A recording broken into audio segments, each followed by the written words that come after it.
When should you use rest stroke? This is a fantastic question and one that we're going to discuss in this video. And we're going to talk about a couple points related to rest stroke. And it's just kind of going to be an open discussion. So the first thing that I will say is that, especially nowadays, I don't know why, but I notice, especially a lot of, I call them like the new school guitarists or the younger generation of guitarists, tend to not use rest stroke. Now, it's not necessarily a criticism, or maybe it is, but they play with conviction. They play with great tone, great sound, but they lack the use of rest stroke. And I think that that's quite unfortunate and quite sad, because I think it's something that every classical guitarist should have that in their toolbox and should be able to play rest stroke. But a lot of times, that's not always the case. I see a lot of students in master classes where the teacher or the master will ask them, you know what, this might sound really good if you played at rest stroke. Can you play at rest stroke? And the student will be like, no, I can't play rest stroke, or I don't use rest stroke a lot, or they'll attempt it, but they'll really struggle. And it's interesting because if you look at all the great guitarists, all the greats, all the masters, they all use rest stroke. And so why are some students nowadays avoiding it? Which brings me to the first point. Why do people not play rest stroke? I think the main reason is that maybe it's just a weak point in their technique. Every guitarist has strengths and weaknesses, right? But maybe it's just a more common weak point, and so they just tend to avoid it and try not to use it. That could be one reason that you don't use it. Another reason could be that your teacher told you not to do it. Be wary if your teacher says don't use rest stroke, or at least I would. We'll get to that in a second. But yeah, I find that maybe it's a weak point for a lot of students. So because it's a weak point, they tend to not use it, and they just, go through their whole career not really using rest stroke. Now, yeah, you can play guitar without using rest stroke. I mean, that's fine, but why not use it? You know what I mean? It's like if you're a painter, and you're gonna paint something, you can paint and not use the color blue. Let's say the color blue is rest stroke. You can paint as much as you want, but you're not gonna have the color blue. But if you could have the color blue, it's going to allow you to be so much more expressive. It's going to allow you to express and create more, more depth in your images, more contrast in your paintings or in your pictures. So, why wouldn't you use rest stroke? So let's talk about why you should use rest stroke, okay?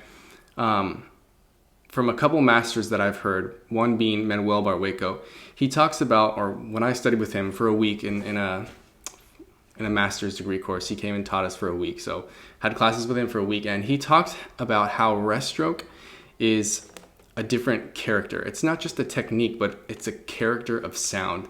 And if you're a fairly advanced classical guitarist, usually you can always tell when someone's playing rest stroke and when they're not. So the first reason would be, if you want to have a different character in your sound.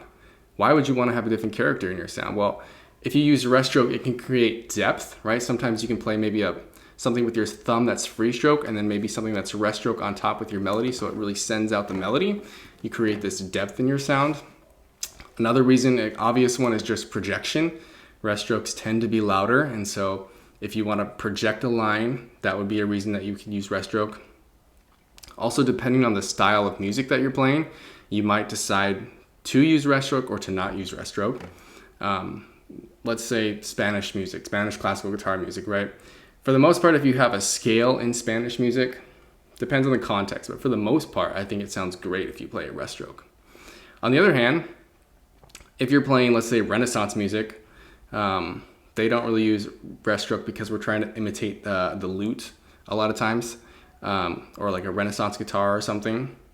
They use a lot of PI, and it's mostly free stroke. So in that case, I probably wouldn't use a ton of rest stroke. But in general, I would use rest stroke if I have a scale that I want to bring out, and I'll go over some examples towards the end of this video. But what are some other reasons you want to use rest stroke? Let's say you're playing in a duo, or you're playing in a quartet or trio. If you have the melody and you have a couple other guitarists that are playing with you, and you need to project that, you want to be able to play that strong. Or especially if you're playing a concerto, like let's say the Aranjuez concerto, which has tons of scales in it, you have to be able to play that rest stroke because you need to project because you're playing with an orchestra that's behind you. And if you're not going to play rest stroke, whew, good luck. That's all I can say is good luck. So those are some reasons I would say why you should use rest stroke and when you should use rest stroke. There's not like a singular answer for exactly when you should use rest stroke. That's a very kind of artistic choice, I would say. So it depends on your artistic kind of character of when you want to choose to use rest stroke. I tend to use it, I like to think I use it a decent amount because I like how it sounds and I like creating these layers in my music. So whenever I can, I like to try to use rest stroke. There's nothing like a rest stroke melody. There's just nothing that replaces that because classical guitar has so many colors, right? That's one of the things that makes this special is all the different tone colors that we can use. It's like, why wouldn't you use rest stroke? It's one of those colors and it's a special color, right? You're not going to use it all the time, but it's definitely a special color that you should use and you should utilize. Again, like I said, it's like trying to paint a picture without using a specific color. So I would use it. Let's see. What else do we want to cover here? I said it creates depth, color. It's impressive. There's nothing that's like more impressive. Well, there can be some things that are impressive, but one of the most impressive things I think to see when somebody plays classical guitar is for them to play just a rest stroke scale like with speed and with power, because not everyone can do that, and that is something that is very impressive. It demonstrates that you can play at a very high level. So that's a couple other reasons why. What else here? I wrote down a couple ideas of what I want to talk about. Yeah, you should utilize all your potential sounds the guitar has to offer. Obviously, it's one of the things that makes our guitar, or makes classical guitar special. The other point I want to talk about, two more points. I want to talk about your teachers, and I want to give you examples of when you can use it. Be wary if your teacher says you don't need to play rest stroke. If I hear a teacher say that, it's like a red flag. I've had a specific teacher that they told me this. Well, I've had several teachers tell me this. Rest stroke and free stroke should sound the same. Should they? Yes and no. Yes and no. Like, I understand that, yes, you should have a free stroke that has all the fullness and richness of a rest stroke. But if they're going to sound the same, then what's the point of differentiating them? You know what I mean?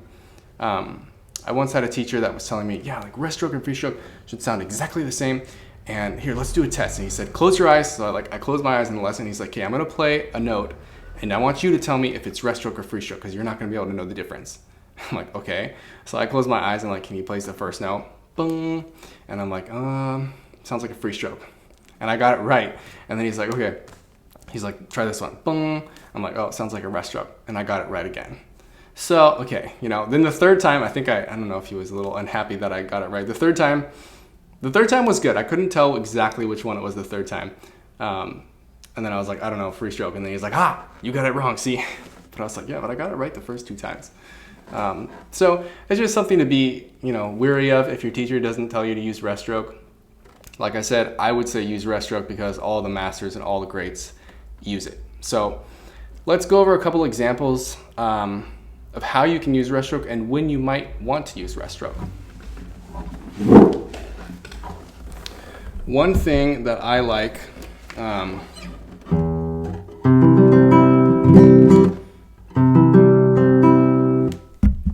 hope this is not too loud. Let me fix this real quick.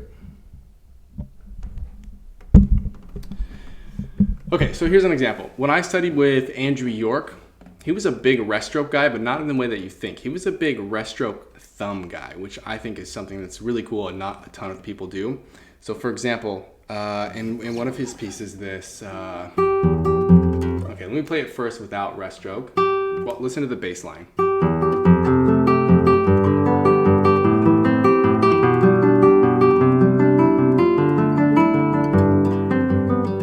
Okay, more or less. That's fine, sounds okay. But if you make the bass line rest stroke, pad thumb,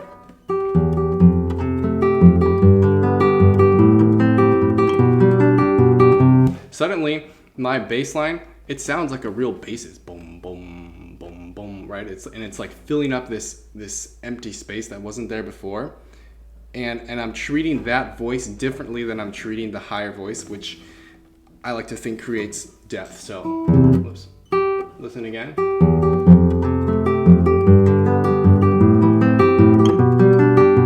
And with nail, it's like this.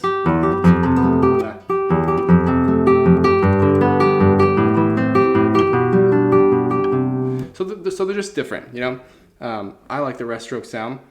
It gives this, like I said, this fullness and richness that you don't get with the nail. Now, I'm not saying you're going to play rest stroke thumb all the time. It depends on your taste and on your preference, but that's one example. Another example would be, like I said, like Arnquist Concerto, right? You're going to want to play those scales. Rest stroke. Another example might be Etude 7, Villalobos. Wrong finger. Right. Something like that is really impressive if you play it rest stroke, I think. A lot of people play it free stroke. Still works. Still fine. That's their artistic choice. But man, there's nothing like when somebody plays it rest stroke and just rips that scale. It's very, very impressive. Another example would be maybe if you want to play a note and play the top note, or play, let's say you have two notes like this.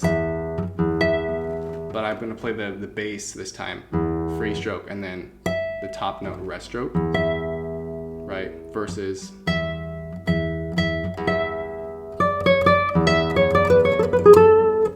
just a couple examples for you. I would say listen to some guitarists and take note of when they're using rest stroke and see if you can tell the difference. Especially, I don't know, who are some good guitarists to listen to? Like listen to Parkinine, Christopher Parkinine, listen to Manuel Barwaco. Meng Su uses a lot of rest stroke, which sounds fantastic, especially on her Dahlman guitar. Yeah, just listen to the greats. Who else? David Russell. All the greats use the rest stroke, and so those are my thoughts about when you can use rest stroke, why you can use rest stroke, and that you should use rest stroke. So thanks for watching the video, and I'll see you guys in the next one. And let me know what your thoughts are on rest stroke. Do you use it? Do you not use it? Did I miss anything? Did I not cover anything? Let me know. And I'll see you guys in the next video.